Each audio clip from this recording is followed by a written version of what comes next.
Hi, I'm John Maxwell. When the top companies in the world are looking for trainers, speakers, and coaches, there's one name that stands above the rest, and that's Maxwell Leadership. Our certified team members have gotten proven results for companies all over the globe, and our reputation, I'm proud to say, is second to none. Some of our members have risen to the top of their profession, including the one you're going to meet today. I proudly introduce you to my friend Bob Fabian Zinka. Welcome to the Leadership and Success Podcast with your host, Coach BZ, where we help you lead with purpose and succeed with impact. If you're ready to grow into the kind of leader others want to follow, this podcast is for you. If you're determined to elevate your success and leave a lasting legacy, this podcast is for you. As my mentor, Dr. John C. Maxwell reminds us, everything rises and falls on leadership. Our goal is simple: to inspire you, challenge you, and equip you with insights that can transform the trajectory of your leadership journey. Welcome aboard to another episode of the Leadership and Success Podcast with Coach BZ. Shifting one's focus from getting to giving is not only a nice way to live life, but a financially profitable way as well. Some people might ask, but isn't that kind of naive? Isn't it naive? Isn't it a bit unrealistic to believe that in today's day of self-absorption, corporate scandals, and dog-eat-dog competition, that one can actually give their way to success? So ladies and gentlemen, it is my honor to ask you to join us in welcoming Bob Burg.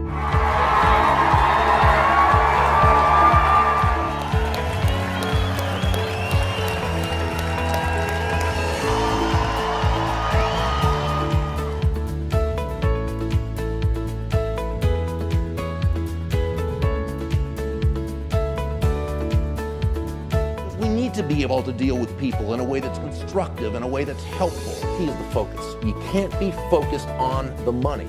You must be focused on bringing value, because that's what turns into money.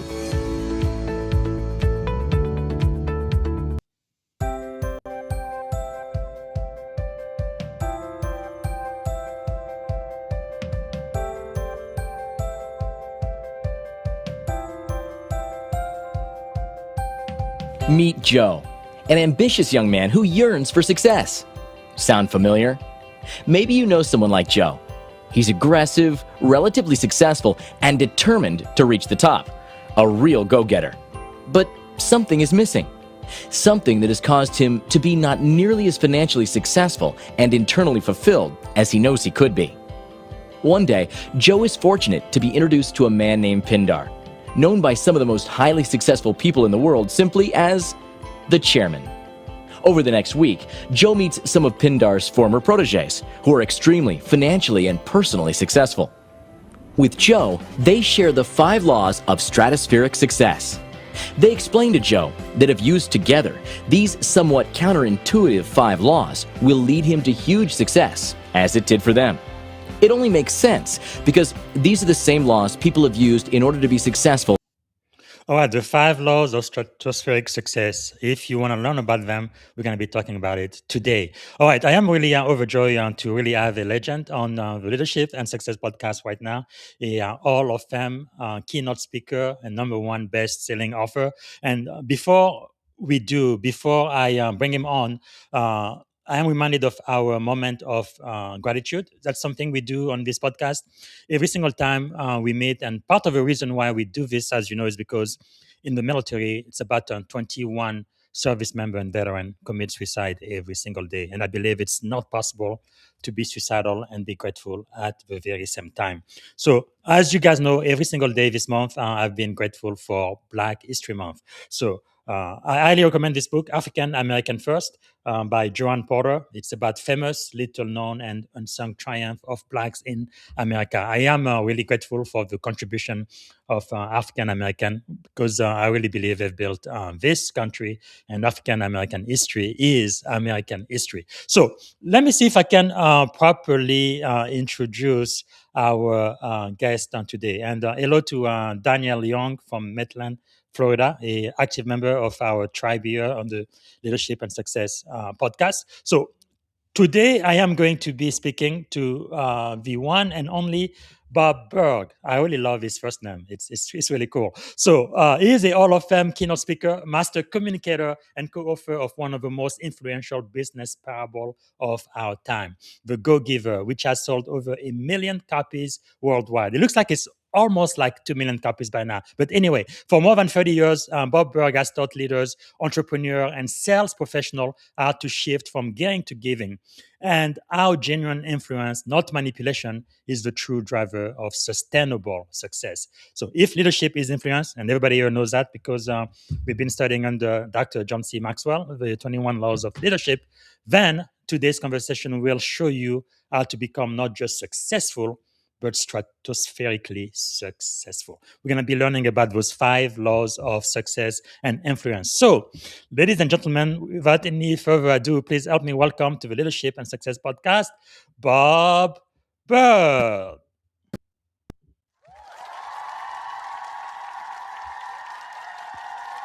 Wow. Good morning, Bob. How are you doing this morning? Wow. Good morning, Commander. And I'll tell you what a wonderful introduction, and kudos to your production team, because the opening of your show, what a fantastic job.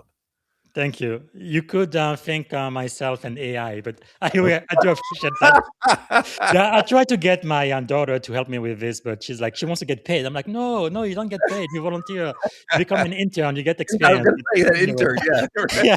Yeah, Gen Z is something else. So to get started, is there something you are grateful for today, sir? Very much so. Well, first, just grateful for having wonderful parents. I think that's probably the biggest blessing in life. Yes. To be raised by fantastic people who love each other. And, at the time my dad passed, they had been married 65 years, I believe. Yeah. That's And awesome. a wonderful couple. And there was always that feeling that, that security and knowing that they loved each Yes. other, they loved their children, brought us up with, Wow. so that's the first thing.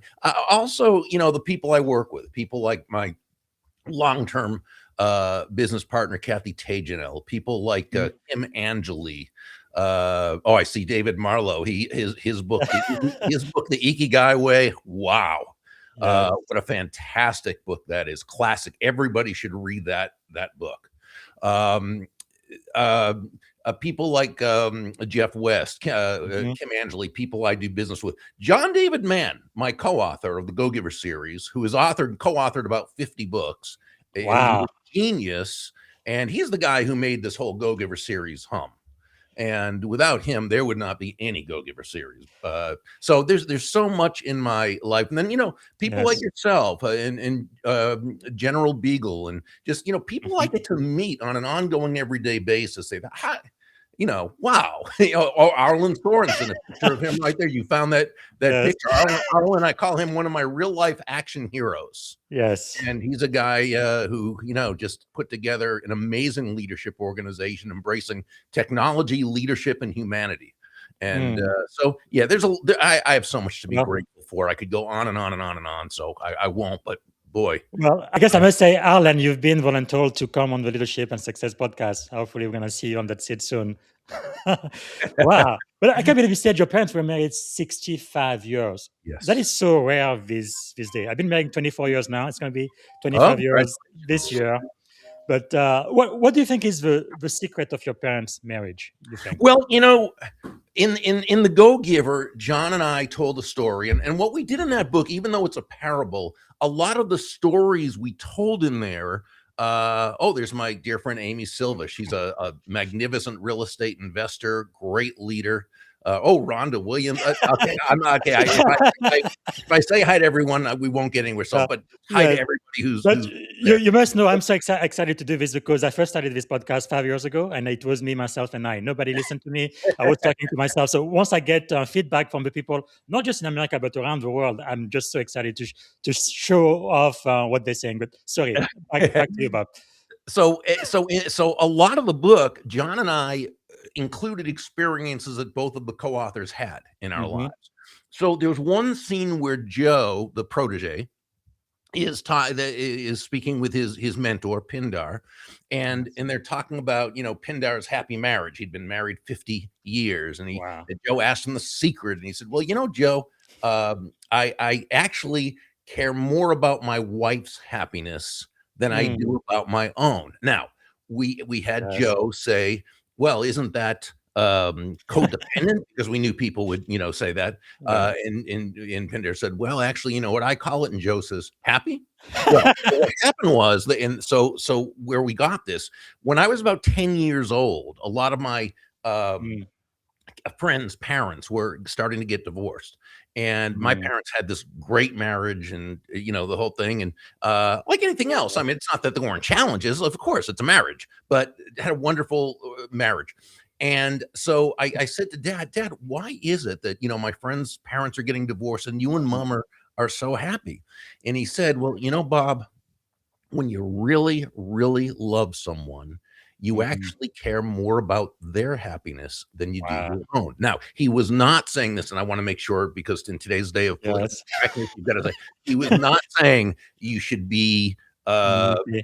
he was not talking about an abusive relationship. He was not Mhm. talking about a thing where a codependent really, and that's why we put that in the book, that, Yes, Joe yes. has. No, he was talking about two people who genuinely love and care for each other. Now, one thing Mm, my mom always said was that not only did they love each other, but they liked each other, yes, and yes. that was important. So I guess if there were two things Mm, that would be it. And now, interestingly enough, I have never been married. And wow. so, and my mom always drove her crazy. So she said, "Well, Bob, if you've seen how wonderful a marriage can be, why would you not?" Who knows? I've had some That's wonderful nothing. relationships with fantastic women, but just never got married. Yeah. John David Mann and his wife Anna have a wonderful marriage, and they actually Yes. wrote a fifth book in the series together Wow. called The Go-Giver Marriage. Where they That's took the fantastic. basic principles and they wrote the book together. And but yeah, so I mean, Yes. so that's where we got that part in the story, and that's what I always noticed about my mom and dad. They always looked for the benefit of the other person.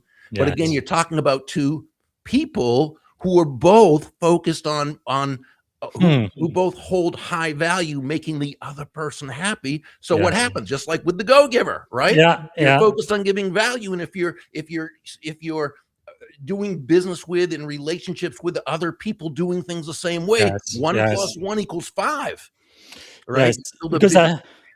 I was just about to say that's really the essence of the Go Giver series. So it's really powerful how it could apply to every area of your life. So Mhm, mhm. talking thinking about kind of like the framing of leadership and influence.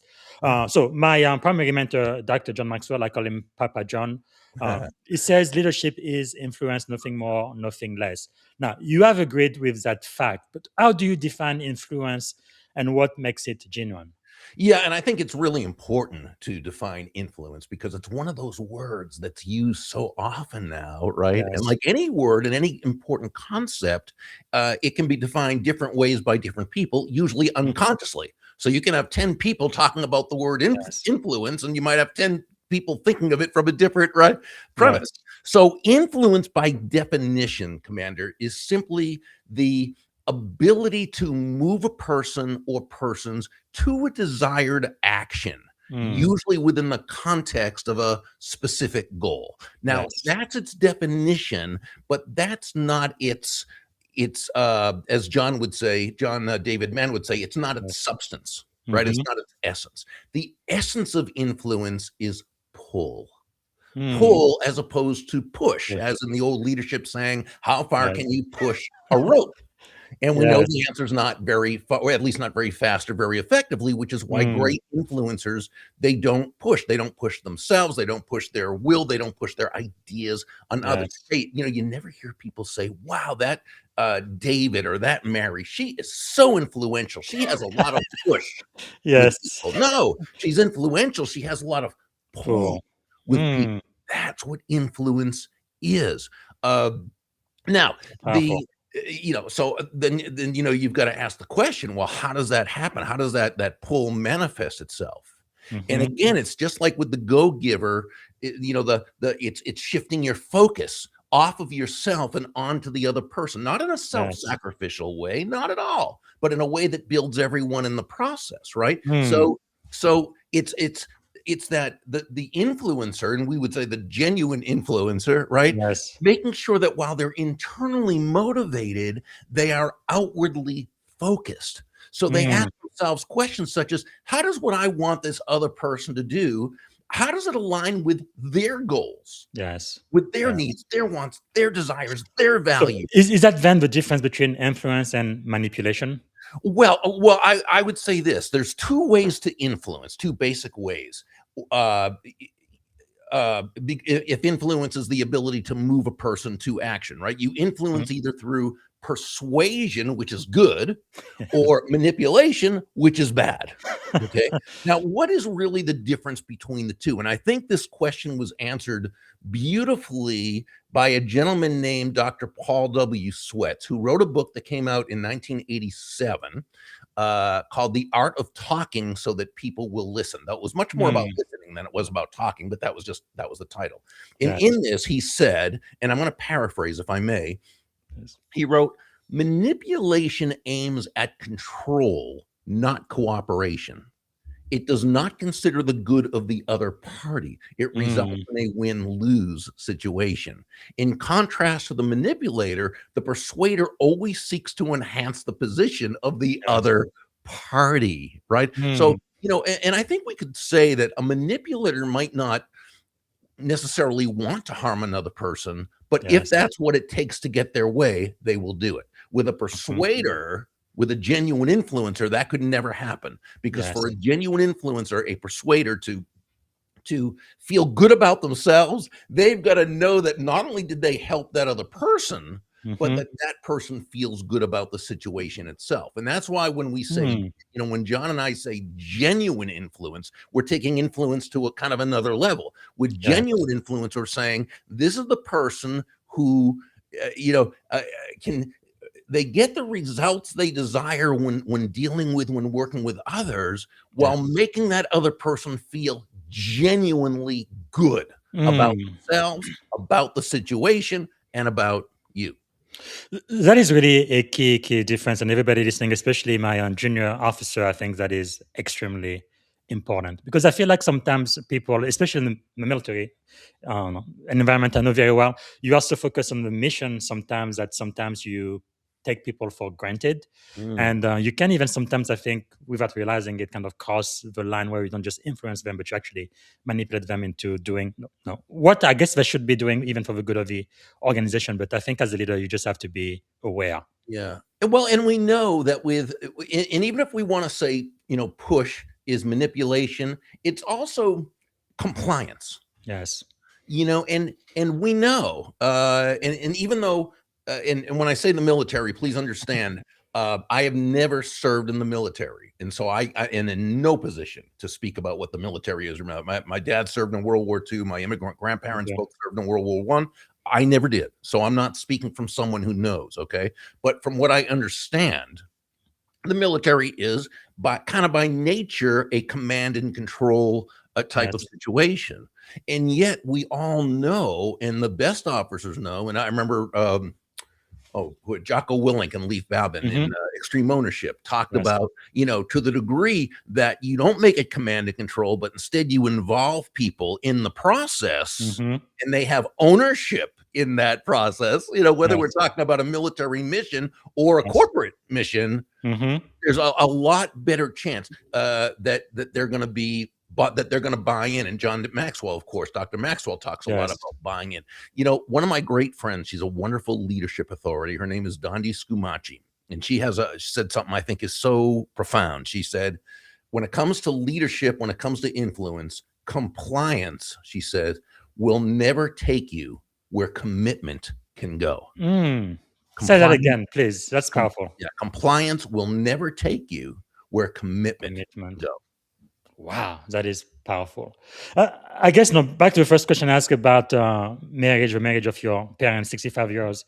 I guess the commitment for my wife and I is, if she ever decides to leave me, I'm going to leave me with her. So I am committed to her that much. But it's quite Powerful. So, but let me ask you, just first question out of the box. Go giver, go giver. Okay, all of that is nice and it sounds great, but I think some people hearing you right now, they could say, okay, does that mean being passive or overly generous?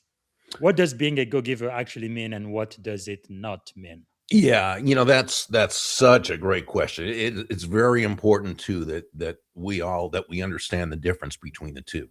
Yes. Because some people say, well, does being a go-giver mean you're going to be energized?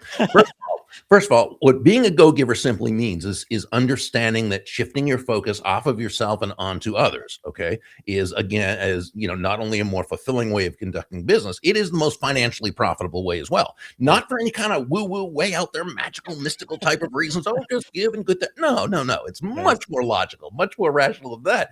When you're that person who can take your focus off of yourself and focus on serving others. Yes. Again, discovering their needs, their wants, they're probably helping them solve their challenges, helping move them closer to happiness. People feel good about it. They feel great about you. They want to be in a relationship with you. They want to do business with you. They want to tell the world about you. They want to be your personal walking ambassador. And so there's nothing about being a go-giver that is in any way congruent with being taken advantage of. Yes. Right. It simply means you understand. Now, as far as being passive, there's nothing passive about being a go-giver. As you recall, Pindar, the main mentor, the one condition for leadership with Joe was what? He had to go out and apply the information. And that's why John and I say that the opposite of a go-giver is not a go-getter. We love go-getters because go-getters take action. Yes. Right. You can have the best ideas, nicest, greatest of intent, but unless action's put into the mix, nothing's going to happen. Right. It simply cannot happen. So we say, be a go-getter, person of action, and a go-giver. Yes. Person who's totally, absolutely laser focused on others. Just don't be a go-taker. Yes. That's so powerful. Because I really love the emphasis on action, because many times even principle I teach about very, very simple about leadership, and most people have at least heard them before, either at home, at school, or from a mentor, and they're like, oh, I already know that. You don't have to teach me. I already know that. But the thing is, they don't really know it because they're not doing it, right? They're not taking the action necessary to show that they actually know. Maybe they know it as an idea, as a theory in their head, but they don't actually put it into practice. Doesn't execution really make all the difference to becoming a go-giver? Oh yeah, without it, it's just not going to happen. It's good. It's good thinking, but thinking in and of itself, no. That to believe that you can just understand something in theory, but not put it into action, and that something's going to result. That's magical thinking. And we're big believers in reality. Yes. Reality-based thinking. Let's go back to the book that started it all, the classic, The Go-Giver. Like I told you in the green room, this is one of the few books that have been really recommended by my guests over and over and over again. So it's in my short list, about 100 book of the most recommended book on this podcast as of last year. A little story about a powerful business idea. Why did this book have to be written by you and John David Mann? Why did you have to write this book? I think we both felt, and John was a very successful entrepreneur. I was more of just a really good, well, I don't want to say good, but I learned sales and did well in it, and so forth. And then sales management. And by the way, when I went from salesperson to sales manager, which I like to call sales leader, I was not a good sales leader.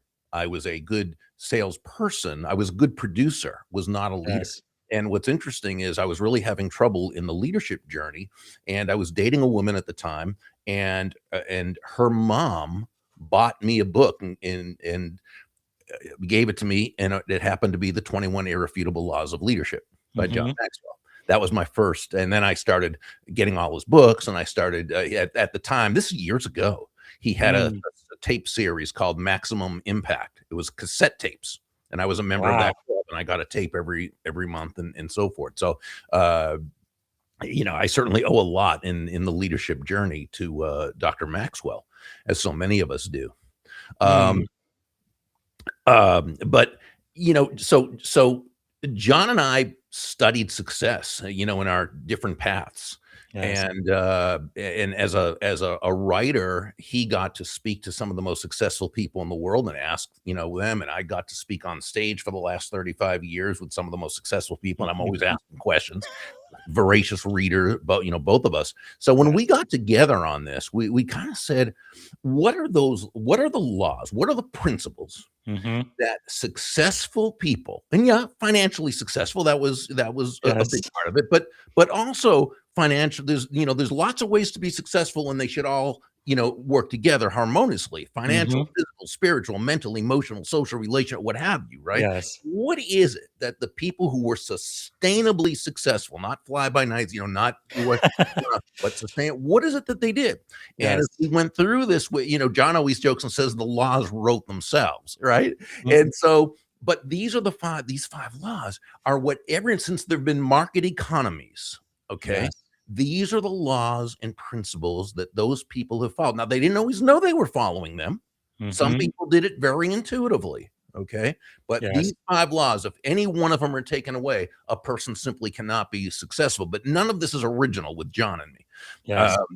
And in fact, when the book first was published, and it got off to a really good start, and so we were on all these shows, and we'd be asked, "So, what is it about this book that's so different? What's new? Yes. What is it that's new in this book?" And we'd always say, "Nothing." I mean, John's brilliant writing, made it a great story. But when we named the law, the principles, but Yes. really, it was just explaining something. And I think what it did, Commander, is it gave readers permission to be themselves. Mm-hmm. Because most people, not all, but most people want to feel like they're making a contribution to life. Yes. Now, most of us do this through our work. Okay, now that doesn't mean we can't contribute other ways, but you can be Mhm. involved. But most people, right? We Yes. spend a lot of time at work, and so that's how most people add value to the world in their own way. Mm. And most people want to feel as though their work is making a difference in the lives of others. Yes. Well, but what does sometimes, corporate leadership say? They give them a different, the focus is going to be just on the, on the bottom line, on the money. Now, that's that's Mhm. not important. Don't get me wrong. The money is very important, but you're not going to make as much money when you're focused on the money. And here's why. Okay. And I used to say this when I spoke at conferences all the time. I'm 68 now. I don't travel anymore. I still do virtual keynotes, but I Yes. don't get on planes anymore. But I used to all the time. And so I'd be in a room full of top salespeople, right? And one of the first things I'd say is, nobody's going to buy from you Mm. because you have a quota to meet.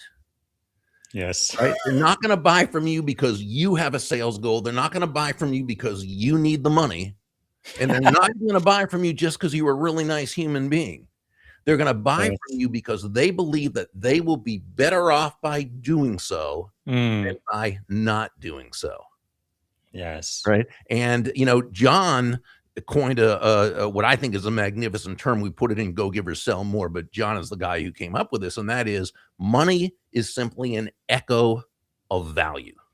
An echo of value. The Wow. thunder Powerful. values lightning, but which means the focus must be on the value. Yes. The money you receive is simply a natural result of the Yes. value you provided. So I think the Go Giver kind of gave people permission to be themselves and say, Hmm.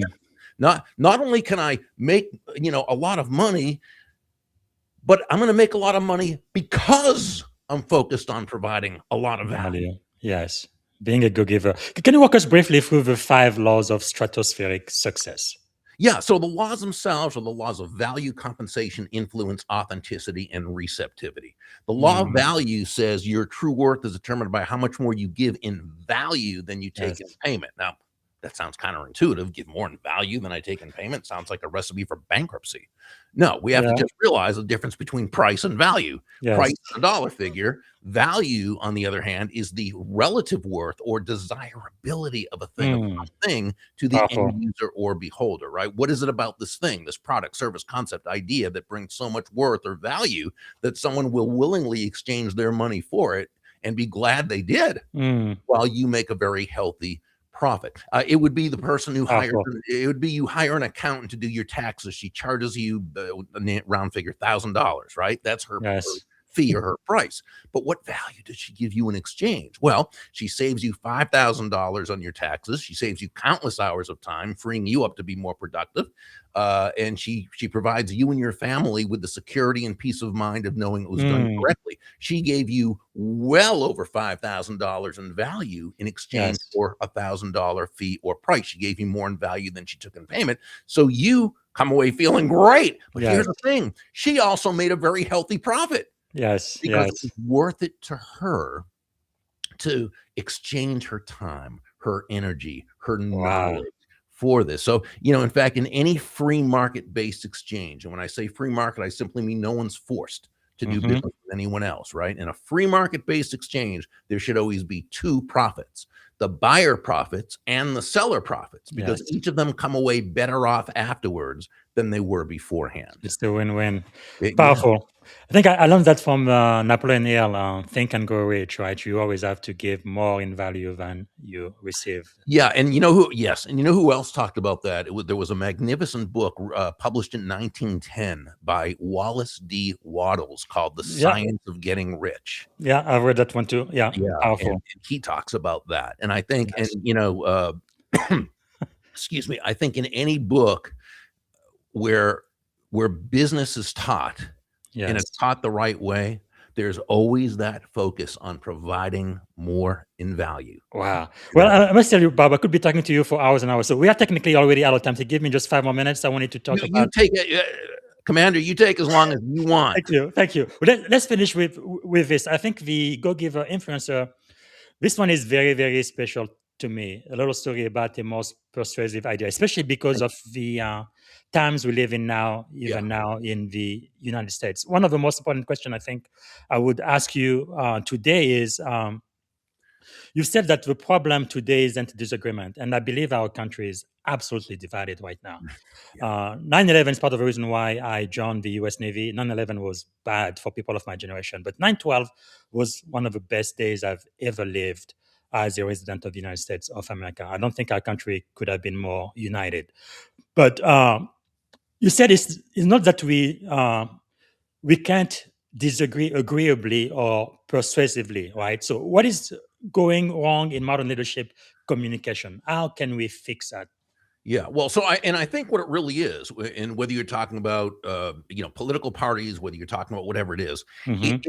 it used to be that it was like, I'm right, you're wrong. Now that's not a good way to approach things, but it's doable, because if you feel you're right and the other's wrong, you're going to engage them because you want them to be right. It's moved from I'm right, you're wrong to I'm right, you're evil. Mm, That's a problem, because if you believe the other side is evil, you're not going to even bother. In yes. fact, you don't want to listen to them. You don't want to engage them. You don't want to do anything with them. You don't want to touch them. They're incorrigible. Yes. They're evil, right?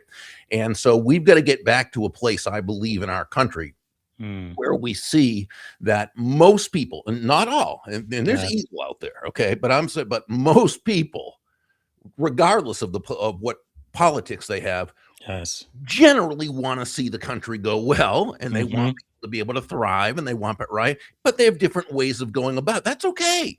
Yes. That's where persuasion comes. That's where influence and persuasion comes in, and we need to be able to do that. But first, you've got to be able to engage another person, and you've got to be able to communicate respect to them, and be able to listen to them and understand their point of view. Doesn't mean you agree with it. Understanding a point of view is not the Yes. same as agreeing with it, but Yes. you've got to be able to understand them. Otherwise, you're going probably from a false premise, trying it, right? Right. And so I think it's the same even when we talk about any kind of leadership. We've got to look at the people we're leading as people we are hoping to build. And John Maxwell, Dr. Maxwell, talks about that. He talks about, great leaders develop other leaders. Yes. Yes. Right.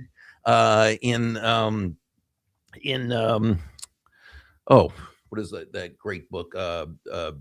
Jim Collins, Good to Great. And Yes. the difference between level 4 leaders and level 5 leaders. The talent is basically the same, but with level 4 leaders, it's about me. With level 5 leaders, it's about you. Yes. right? And Big difference. there's a big difference. And so, yeah, I think that's where we really, and that's why Mm, I think the go-giver influencer, what we talk about there are people skills.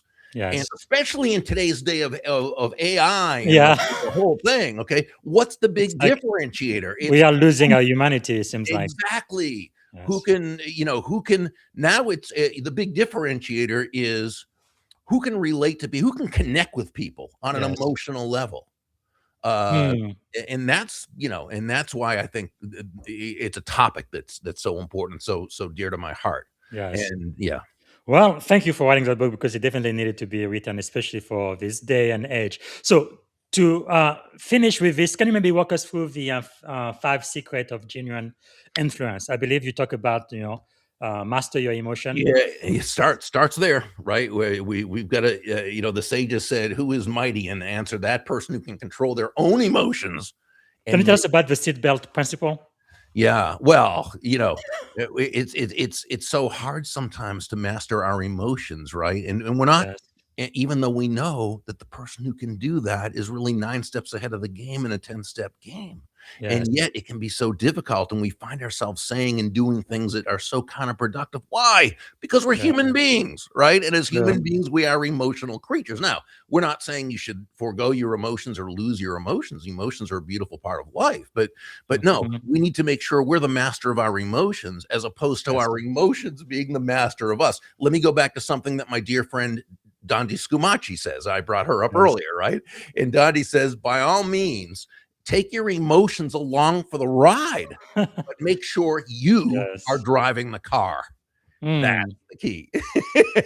That's powerful. Simple but powerful. Yeah, Wow. then it's, step into the other person's shoes, or what we like to say, understand the clash of belief systems. Yes. This is recognizing we all come from our own set of beliefs, unconscious Mm. beliefs. We're run by an unconscious operating system that was basically handed to us before we were old enough to be able Yes. to, right? And so when we realize that this other person maybe sees the world a lot differently than we do, now Mm. we know that what we have to do is ask questions because it's So the what only.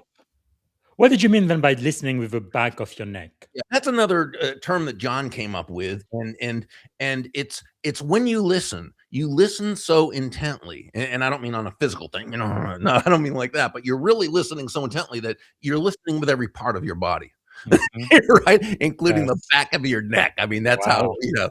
and that's really what allows us to be able to understand different Yes. people and approach from there. Wow, that is quite powerful. And then you talk about empathy, right? Oh, so important. This is really such a biggie because empathy, and we say, tact and empathy. Yes. And my dad always defined tact as the language of strength. And Yes. sometimes, wow, does it take strength to be tactful when you really want to just let this person have it. But also it's the language of strength because it is so powerful. Yes. Tact is really the ability to communicate an idea that someone normally would not be open to, but do so in Mm. such a way that not only are they not defensive toward you and resistant to your idea, but they're Yes. open to you and they're more accepting of your idea. Now, its cousin, empathy. Empathy can be defined as the identification with or vicarious experiencing of another person's feelings. The Yes. challenge is we don't necessarily know how they feel Mm. because we're not them. The good news is that in order to communicate empathy, you don't necessarily have to understand exactly how they feel. You Yes. simply need to understand they're feeling something and that Mhm. this something is distressful to them and that you are there to help them work through it. Wow. And then the last secret, the Go Giver influencer, is set the frame. I Yeah, want to talk about that one last. Yeah, so there's a couple. There's set the frame, which is, and basically a frame is simply the foundation from which everything else evolves. Mhm. So when you set the proper frame, you're really 90% of the way to the Yes. result you want. So you've always got to Wow. understand that in any interaction, a frame will be set. The question is the other person setting it or are you setting it? Now, if the other person sets it, and they're probably setting it unconsciously because most people don't know about the concept, right? Yes. Then you don't really know, is this something that's going to be in everyone's benefit or just theirs? If Yes. you're setting the frame or resetting an already negatively set frame, then you can make it a win for everyone involved. Wow. So And many wisdom nuggets. Thank you. Thank you so much. I encourage everybody to get all 4 books, please. Could literally change your life. So we are definitely way out of time. But that's before we end, I wanted to ask you 2 quick questions. One sure. is, what do you believe is the greatest lesson you have ever learned, just in life, in leadership in general? I think it's observing how my dad was with others, and that is to do your best to make others feel genuinely good about themselves. Hmm. If You that's know, I not mean, secret that's of leadership, I don't know what is. yeah. Wow, powerful. And why do you believe you've been so successful? I mean, a writer, keynote speaker. I mean, it's like, wow. What's the secret of your success, you think? Well, of course, I've had a lot of failures too. So that's, Yes. or as Dr. Maxwell would say, I've failed forward, right? Yes.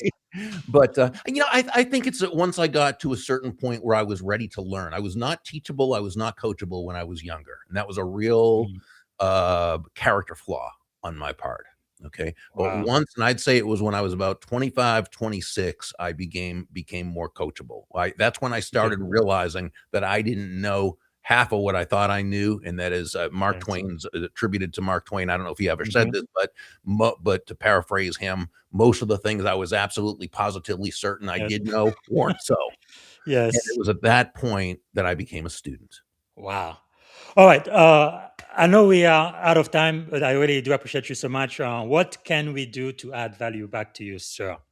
Thank you so much for giving us your time today. Oh, my pleasure. I mean, you've added great value to me just by having me on your show and my having the opportunity to be able to speak with you and to everybody who's listened in. Anyone who'd like to visit my website, burg.com, is welcome to do so, and they can subscribe to my daily impact posts on Substack. And that's pretty much it. Fantastic. But I thank you for having me. This has been a delightful conversation. No, this has been so great. I always like to end on a positive note. What are you feeling optimistic about these days? What am I feeling optimistic about? Um, Gosh, it's hard for me not to be optimistic because it's kind of in my nature now. And by the way, that it Yes. wasn't growing up and living. I'd say till I was about 35 years old, I was not really an optimistic person. Okay, despite Mm, things that I really should have been optimistic about, I wasn't. yes. This is something I trained myself to be, and Mm, what I call Berg 2.0. And it was when I yes. was about 35 years old, I went into a full, so I tend to be very optimistic. So, I figure that what we put our mind to doing, and Yes. again, with the partners I have in my business, like Kathy and Kim and, Mhm. Jeff and John and all of the different people, Okay. great people like Arlen, who Yes. I'm optimistic. Fantastic. All right. Before I ask you the very last question, is there anything I should have asked you our time together that I didn't get a chance to ask? Oh, not at all. Not at Fantastic. all. You're a Thanks wonderful again host, and I for your so time. appreciate Thank you. And very last question, just one word that would express our time together on this podcast. Which one word comes to mind? it.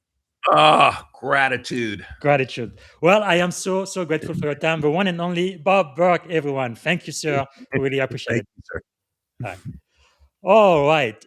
Thank you, everyone. So that was, we spent about 40 minutes with the one and only the great Bob Burg. Again, please get a copy of his book, especially the classic, the original, the Go Giver, if you can only get one. But really, you should get a copy of all of those. And what I really love about this is it helps you not just be good at sales or your business, but as an individual, even as a husband, and I think as a father, just as a human being. So I am so grateful for the time we had together. So in about 15 minutes, I'm going to be back and I'm going to be interviewing my friend, the one and only MK Palmer. He's a U.S. Marine veteran and FBI veteran as well, and now is a cybersecurity strategist and executive here in the Bay Area, principal strategist, advisor, and a leader. We're going to be talking about leadership under consequence.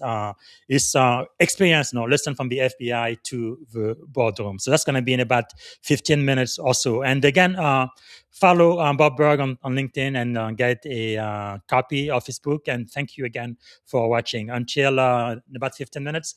If you are, you're great. But if you are not, have a wonderful day. And I'm going to be back here again tomorrow. Bye for now.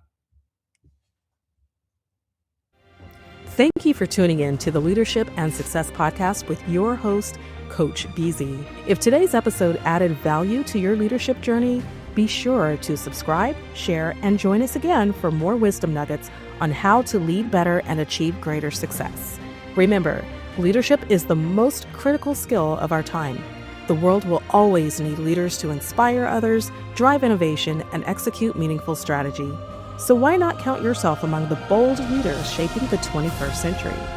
Until next time, stay inspired, stay committed, and keep leading with excellence.